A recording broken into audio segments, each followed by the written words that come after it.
స్వాగతం బతుకు చిత్రానికి.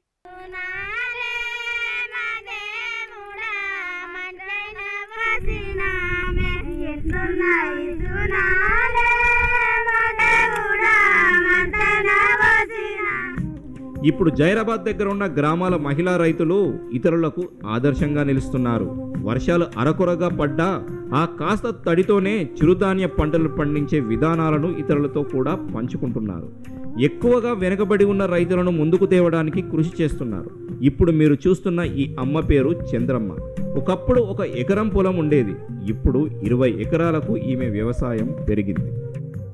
అన్ని పంటలు అయితే మిర్గంకు పెట్టాలి. పెడితే ఒక్క పంట పెట్టొద్దు.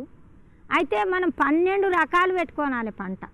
1 ఎకరా అయినా కానీ 12 రకాల పంటలు పెట్టుకుంటే ఒకటి ఎండకు తట్టుకుంటాయి కొన్ని. అయితే మనం 12 పెట్టినప్పుడు 6 కానీ 4 కానీ కొన్ని దట్టయి, కొన్ని ఇంకా ఉన్నాయి మన దగ్గర. 12 రకాలు పెట్టినాము, 10 రకాల పంట ఉన్నది. 10 రకాలలో విన కొన్ని ఇంకా దక్కని ఉంటే వినా మనకు 7-8 రకాల పంట మన చేతికి వస్తుంది. మనం ఇట్లా కలిపి రకాల పంటలు పెట్టుకుంటే మనకు తిన్నికి కొదవ ఉండదు. భూమికి బలం ఇచ్చేటి ఆకులు ఉన్నాయి, మళ్ళా వానకు తట్టుకునే పంటలు ఉన్నాయి, మనకు కూరలు ఇచ్చే పంటలు ఉన్నాయి అని ఇట్లా అన్ని రకాలు వాళ్ళకి ఇత్తనాలు అందిస్తామన్నమాట. అయితే మన దగ్గర ఇత్తనాలు ఉన్నప్పుడు మన చేతుల మన ఇత్తనాల బ్యాంక్ ఉన్నది. మన వాన వడక తొలిగనే మీరు ఇత్తనాలు తీసుకుపోండి. ఇత్తనాలు తీసుకుంటే మన దగ్గర ఉంటే ఇప్పుడు పడ్డదంటే ఇప్పుడే పోయి వెళ్ళి పెట్టుకుంటాం. మనం తడి పోయినాక మనం ఇత్తనాలు ఇస్తే వినా మన క్యాళ్ళకు ఉండయి అనేటి పద్ధతులు వినా రైతులకు చెప్తాం. రైతులకు అట్లా చెప్తాము. మన దగ్గర ఇన్ని రకాల ఇత్తనాలు ఉన్నాయి, 80 రకాల ఇత్తనాలు ఉన్నాయి మన దగ్గర. మీరు ఇష్టం వచ్చిన రకం పెట్టవచ్చును. 12 రకాలు అయితే జొన్నాళ్ళ కలిపి పెట్టుకుంటే మనకు 12 రకాలు రాకున్న వినా 10 రకాల పంట వినా గ్యారంటీ వస్తుందని వాళ్ళకి చెప్తాను. ఈ మహిళా రైతుల్లో కొందరు ఇతర దేశాలకు వెళ్ళి తాము సాధించిన ప్రగతిని చాటి చెబుతున్నారు. తాము నేర్చుకున్నది ఇతరులకు నేర్పడమే కాదు, ఆయా దేశాల్లో ఏమైనా నేర్చుకునేది ఉంటే కూడా నేర్చుకుంటున్నారు. ఇప్పుడు మీరు చూస్తున్న ఈ మహిళ సమ్మమ్మ. ఇప్పటికీ ఈమె డెక్కన్ డెవలప్మెంట్ సొసైటీ ద్వారా 20 దేశాలకు వెళ్ళింది. ఒక కుగ్రామంలో పుట్టిన ఈమె 1 కాదు 2 కాదు ఏకంగా 20 దేశాల్లో తమ ప్రాంత పాత పంటల గురించి వివరించారు. నేను లేదంటే కూడా నేను ఒక 20 దేశాలు అట్లా తిరిగి వచ్చిన సారు. తిరిగి వచ్చిన ఇక్కడున్న పరిస్థితి అక్కడ మాట్లాడుతుంటే, అక్కడున్న పరిస్థితి ఇక్కడ చెప్తుంటే, నేను డెన్మార్క్ పోయినా, మాలి పోయినా, పాకిస్తాన్ పోయినా, శ్రీలంక పోయినా, మళ్ళీ బంగ్లాదేశ్ పోయినా, నేపాల్ పోయినా, థాయిలాండ్ పోయినా, కొన్ని దేశాల పేర్లు రావు నాకు. పోయినా మస్తు దేశాలు నేను కూడా పోయినా. ఈ జ్ఞానంతో మేము వాళ్ళని నేర్చుకోవాలి, మాది వాళ్ళకి చెప్పాలనే ఈ సంస్థ గురించి అతను ఒక్కడు మాకు తండ్రి లేక దొరికి మేమే ఆయనకు పిల్లలు అనుకొని మాకు మస్తు బాధపడి, సారంటే మాకు తీసుకొని పోతే కూడా మీరు వేసుకుంటే బట్టలు వేసుకొని వస్తారు, మీకేం తెలుస్తుంది, ఎయిర్పోర్ట్లో కూడా పరిశాన్ అవుతుండ్రు మీ లేక సాలరీ అడుగుతుండ్రు. అంటే మేము ఇట్లా ఆర్గానిక్ రైతులము, మేము తినే తిండి పంటల గురించి మాట్లాడకపోతున్నామని ఇట్లా చెప్తే వాళ్ళు కూడా నవ్వుతుండ్రి. ఇక పంపిస్తుండ్రి, అన్ని చెక్ చేస్తారు కదా లోపలికి పోయినప్పుడు. ఇక అదంతా కథలు ఇక తోలుకొని పోయిండు. సారేమనుకోనకుండా కూడా మాకు తీసుకొని పోయిండు. కొన్ని దేశాలలో కూడా మేము చాలా మంచిగా, మాకేం కూడా కాలేదు, మంచిగా మాకు ఆరోగ్యం మంచిగా ఉన్నది. కొన్ని రోగాలు వస్తాయి అంటారు, అక్కడ పోతే బుగులు పడతారు, బుగులు కాలే, భయం కాలే, మంచిగా పోయి మంచిగా వచ్చినాము ఇప్పటిదాకా. మా సంస్థ నుంచి ఎంతమందిని తిరిగినామో 50-60 మందిని తిరిగినాము. ఎవరికి కూడా కాలుకు ముల్లిరగకుండా వచ్చి ఇప్పటిదాకా ఈ సంస్థను నడిపిస్తున్నాము. ఇప్పుడు మేము ఇంకేమనుకుంటున్నామంటే, మేము నేర్చుకున్నది కాక మా పిల్లలు కూడా నేర్చుకోవాలి. ఈ వ్యవసాయం అయితేనే అందరం బతుకుతాం. అందరం తినే తిండి తినకపోతే మనం ఎక్కడ బతుకుతాము? ఎన్ని రూపాయలు ఉంటే కూడా మనం తింటామా? రూపాయలు కూడా కావాలి, చదువు కూడా కావాలి. మేము చదువులేక వెనకబడి ఉండొచ్చు, మాది శివారు లేని చదువు అనేది ఒక పేరు పెట్టుకున్నాము. మా చదువును కూడా మీ అందులో కలుపుకొని ఉండే అని మీ అసలు చదువుకున్న వాళ్ళకు ఇట్లా టీవీలలో ఇవ్వండి, వార్తలలో ఇవ్వండి, పేపర్కి ఇవ్వండి. మాది కూడా ఒక శారణ భాగం ఏకన్నమందమని మీరు పంచుకొని ఉండే అని కొట్లాడుతూ గవర్నమెంట్కు పోరాడుతున్నాము. దాదాపు 2 దశాబ్దాలుగా ఈ మహిళలు ఈ సేంద్రియ పద్ధతుల పాత పంటలను పండిస్తూ తమ జీవితాలను మెరుగుపరుచుకున్నారు. ఇప్పుడు తాము సాధించిన అనుభవాలను తమ కోడలకు వివరిస్తూ మెట్ట ప్రాంత సాగు విధానాలను నేర్పిస్తున్నారు. సంఘంలో ఉన్నాం ఇప్పుడు. ఉంటే కోళ్ళకు 200 ఇచ్చిండ్రు. ఇక మా దగ్గర 2 అయినాక ఇంకొకరికి ఎవరికి అన్ని ఇవ్వాలంటే ఇస్తామన్న. ఇక ఇచ్చినాం కూడా. మా ఇంటి దగ్గర ఉంటుందో ఆమెకి ఇచ్చిన నేను. మంచిగా ఉంటుంది సార్. మాకు ఇప్పటిదాకా ఇంకా ఏం రాలేదు. కోడి ఇచ్చిండ్రు, 10 మందిని కలిసి మేము 10 మంది ఒకళ్ళ చేను కానీ ఒకళ్ళ చేనులు కలుసుకుంటున్నాం. ఇక వర్షం బాగుంటే మంచిగా ఉంటుండే, వర్షం లేక కాళ్ళు కాలుతున్నాయి, మాకు ఇబ్బందులు వచ్చినాయి. కలుసుకుంటున్నాం, దూపానికి తలకిత గుట్టికి నీళ్ళు దాగిపోతున్నాం, కలుసుకుంటున్నాం. ఈ మహిళా రైతులు ఒక రకంగా డాక్టర్లు కూడా. వారి పరిసరాల్లో ఉండే మొక్కలతోనే వారికి వచ్చే కొన్ని వ్యాధులకు చికిత్స చేసుకుంటున్నారు. ఈ ఔషధ మొక్కల వ్యవసాయం చేసే మహిళల్లో కొందరు ఆరోగ్య కార్యకర్తలుగా వ్యవహరిస్తున్నారు. డిడిఎస్లో వారికి మీటింగ్లు కూడా ఉంటాయి. ఆ మీటింగ్లో ఏం చెప్తున్నారో డిడిఎస్ హెల్త్ కోఆర్డినేటర్ పూలమ్మను అడుగుదాం. అయితే 45 ఊర్లలో ఆరోగ్యం కార్యకర్తలు ఉన్నారు. వీళ్ళందరూ కూడా గత 25 సంవత్సరాల నుంచి ఇక్కడ చెట్ల మందుల గురించి నేర్చుకున్న వాళ్ళు ఉన్నారన్నట్టు. వీళ్ళందరూ ఒక్కొక్కరికి ఒక 100-150 రకాల నొప్పుల గురించి, ఒక 200 రకాల చెట్ల గురించి వీళ్ళకి తెలుసు అన్నట్లు. వీళ్ళు ప్రతి నెల ఒక్కరోజు ఇక్కడ మీటింగుకి వస్తారు. వచ్చిన తర్వాత వాళ్ళు నెలంతా ఊర్లలో ఏమేం పని చేసిండ్రు, ఏమేం నొప్పులకు చెట్ల మందులు ఇచ్చిండ్రు, ఎన్ని రకాలు తక్కువైనవి, ఎన్ని రోజుల వరకు ఇచ్చిండ్రు అనేటి వివరాలు ఇక్కడ చెప్తారు అన్నట్టు. వీళ్ళందరూ కూడా 25 సంవత్సరాలు అయింది కదా, ఇంతటితోనే వీళ్ళకి పోదు. వీళ్ళు ఇంకా చాలామంది వీళ్ళ దాంట్లో ఏమైందనంటే ఊర్లలో హెల్త్ వర్కర్లుగా పనిచేస్తుండ్రు అన్నట్టు గవర్నమెంట్ నుంచి. అయితే వీళ్ళందరికీ కొంచెం ఏజ్ ఎక్కువ అయింది. వీళ్ళందరూ కూడా 45-50 సంవత్సరాల వాళ్ళు ఉన్నారు. వీళ్ళతోనే పోవద్దు అన్నట్లు మా డిడిఎస్లో కోడళ్ళ సంఘాలు కూడా నడుస్తున్నాయి అన్నట్లు. అట్లనే ఈ ఆరోగ్యం పనికి కూడా చెట్ల మందుల గురించి కూడా ఈ ఆరోగ్యం కార్యకర్తలు కొత్త కోడళ్ళకు నేర్పిస్తే ముందు తరం వాళ్ళకు అవుతుంది.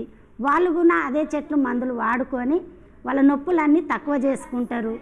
చిన్న చిన్న నొప్పులకు అని అంటే తట్టు తలిగితే, కడుపు నొప్పులు వస్తే, జ్వరం వస్తే, నెత్తి నొప్పి వస్తే, మిడుసులు పట్టుకుంటే, పిల్లలకు మాడ పడితే, చెవు నొప్పి, ఇటువంటి చిన్న చిన్న నొప్పులకు దవాఖానకు పోకుండా వాళ్ళ మందులతోని వాళ్ళే తక్కువ చేసుకోవాలి. ఈ చెట్లన్నీ కూడా ఇక్కడ ఉన్న చెట్లన్నీ కూడా వాళ్ళ ఊర్లలోనే వాళ్ళ ఇంటి చుట్టూ వాళ్ళ కళ్ళంలల్లా ఉంటాయి అన్నట్లు, వాళ్ళ ఎలుగుల మీదనే ఉంటాయి. ఔషధ మొక్కలతో తయారు చేసే మందులతో వీరు ఎంతో మందిని అనారోగ్యం నుంచి కాపాడారు. అసలు ఖర్చు లేకుండానే అనేక మందిని రోగాల నుంచి రక్షించారు. మీటింగ్లు పెడితే మీటింగ్లలో అందరు కూర్చొని మాట్లాడేటట్ల ఎవరికి మీ అందుబాటులో ఉంటుంది అన్నట్లు ఒక్కొక్క మనిషిని ఎన్నుకొని ఆరోగ్యం కార్యకర్తలు ఎన్నుకొని అప్పుడు వెనకడికి పెద్ద మనుషులు తరాలకు ఈ చెట్ల మందులు తినే తక్కువ చేసుకున్నారు నొప్పులు. అప్పుడు హాస్పిటల్ లేవు. అయితే ఇప్పుడు హాస్పిటల్ అయినందుకు ఈ చెట్లను మనం ముంచేస్తే బాగుండదు. అప్పుడున్న చెట్టే ఇప్పుడున్నది, ఈ చెట్టుని ఎందుకు మనం ముంచేయాలన్న దాని మీదకి వెళ్ళి మా డిడిఎస్ ఒక పుణ్యం పని చేసింది సారు. అయితే ఊళ్ళలో పెద్ద మనుషులు వెనకటి పెద్ద మనుషులు ఏ నొప్పికి ఏం మందు తిన్నారు, ఏ ముడతం తక్కువైంది, ఏ నొప్పికి ఏ చెట్టు వస్తుంది అన్న దాని మీదకి వెళ్ళి ఊళ్ళలో 2-3 పెద్ద మనుషులను నింకొని వాళ్ళని ఇక్కడ మీటింగ్లకు తెచ్చి వాళ్ళతోని మాకు నేర్పించిండ్రు అన్నట్ల. ఈ చెట్టు ఏం పనికి వస్తుంది, ఇది ఎన్ని నొప్పులకు వస్తుంది అన్న దాని మీదకి వెళ్ళి మాకు 100-150 నొప్పుల కూరానికి నేర్పించిండ్రు. ఈ చిన్న చిన్న నొప్పులకు మేము మందులు ఇచ్చినాము. కడుపు నొప్పికి ఇస్తాము, పైకానకి ఇస్తాము, దగ్గుదలకి ఇస్తాము, జ్వరం వస్తే ఇస్తాము. సేంద్రియ పద్ధతిలో స్థానిక పంటలు పండించే ఈ మహిళా రైతుల వ్యవసాయంపై తెలంగాణ ప్రభుత్వం దృష్టి పడింది. వీరి సాయంతో సర్కార్ ఒక 50 ఎకరాల్లో సేంద్రియ పంటలను పండించేందుకు యోచిస్తున్నట్టు డిడిఎస్ సిబ్బంది తెలిపారు. ఇప్పుడు గవర్నమెంట్ ఒక పీకేవీవై అంటే పరంపగత్ కృషి యోజన స్కీమ్, అదో దాని గురించి 50 ఎకరాలలో మేము హొసెల్లి గ్రామాన్ని ఎన్నుకున్నాము. అదంతా కూడా గర్భునేలల కూడిన ఊరన్నమాట. దాంట్లో మనకు పారకం భూములు ఉండవు, బోర్లు ఉండవు. అయితే కూడా మనం ఏవైతే మేము మా ఉద్దేశాల పొంటి సిద్ధాంతాల పొంటి వెళ్తున్నామో అదే పంటల్ని చేసే ఉద్దేశంతో 50 ఎకరాలను ఎన్నుకున్నాం. ఈ 50 ఎకరాలను కూడా మేము మహిళా రైతులతో చేస్తున్నాం అన్నమాట. మిట్ట ప్రాంతం పంటల గురించి ఎక్కువ నాలెడ్జ్ ఆయా ప్రాంతాల రైతులకే సొంతం. అనాదిగా వస్తున్న పంట పద్ధతులు చాలా శ్రేష్టమైనవి. వాటిని నిర్లక్ష్యం చేయడానికి వీల్లేదు. వారికి ఉన్న తరతరాల పరిజ్ఞానాన్ని పక్కన పెట్టి మరీ వారికి కొత్త పంటల్ని పరిచయం చేయడం సరికాదు. డిడిఎస్ సంస్థ ఈ విషయంపైనే దృష్టి సారించి మార్పు తీసుకురాగలిగింది. ఈ మార్పు మోడల్ దేశ నలుమూలలతో పాటు 40 దేశాల్లో విస్తరించింది. రాబోయే రోజుల్లో క్లైమేట్ చేంజ్ వలన వర్షాలు సరిగ్గా పడక ఇబ్బందులు ఉంటాయి కాబట్టి ఈ పంటలు చాలా ఉపయోగపడతాయని అంటారు DDS డైరెక్టర్ పివి సతీష్. ఇక్కడ ఈ డ్రైల్యాండ్ అగ్రికల్చర్లో 2-3 ప్రిన్సిపల్స్ ఉన్నాయి. ఒకటేంటంటే చాలా తక్కువ ఫర్టిలిటీ ఉన్న సాయిల్స్లో కూడా ఈ పంటలు పెరుగుతాయి అనేది ఒకటి. రెండోది ఈ పంటలు తక్కువ వర్షాలకు కూడా పెరుగుతాయి అనేది రెండోది. మూడోది ఇక్కడున్న వెరైటీసు అవి తక్కువ వర్షానికి తట్టుకుంటాయి, ఎక్కువ వర్షానికి తట్టుకుంటాయి, వర్షం లేకుంటే కూడా కొన్ని వారాలు ఉంటాయి అనేది మూడోది.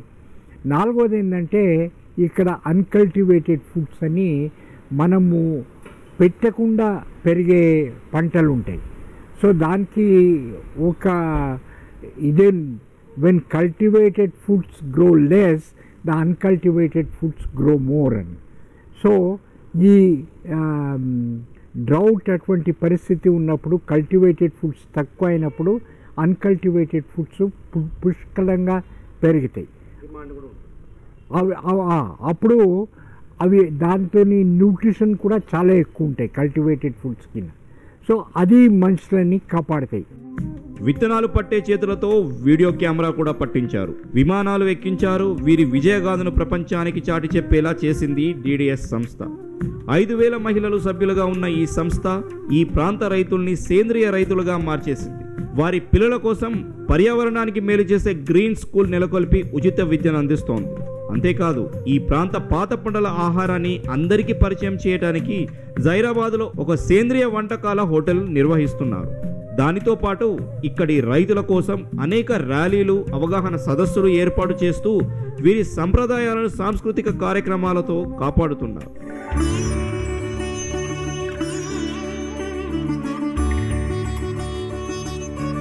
ఇంత చేసినా సేంద్రియ పంటలకు నిలమైన ఈ ప్రాంతం అగ్రోబయోడైవర్సిటీ హెరిటేజ్ సైట్గా గుర్తింపు రాకపోవడం విచారకరం. దీనికి లోకల్ అధికారులే కారణం కావటం బాధాకరం.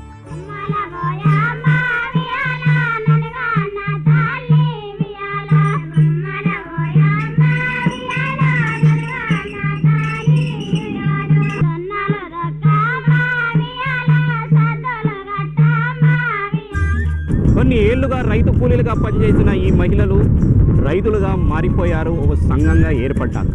ఇప్పుడు ప్రభుత్వ తోడ్పాటు ఉంటే జీవితంలో మరింత ముందుకు సాగొచ్చని ఆశపడుతున్నారు. ఇది ఈ వారం జహీరాబాద్ మండలంలో ఉన్న మహిళా రైతులపై బతుకు చిత్రం. తిరిగి వచ్చే వారం మరో ఎపిసోడ్లో కలుసుకుందాం. టిల్ దెన్ కీప్ వాచింగ్ సాక్షి టీవీ.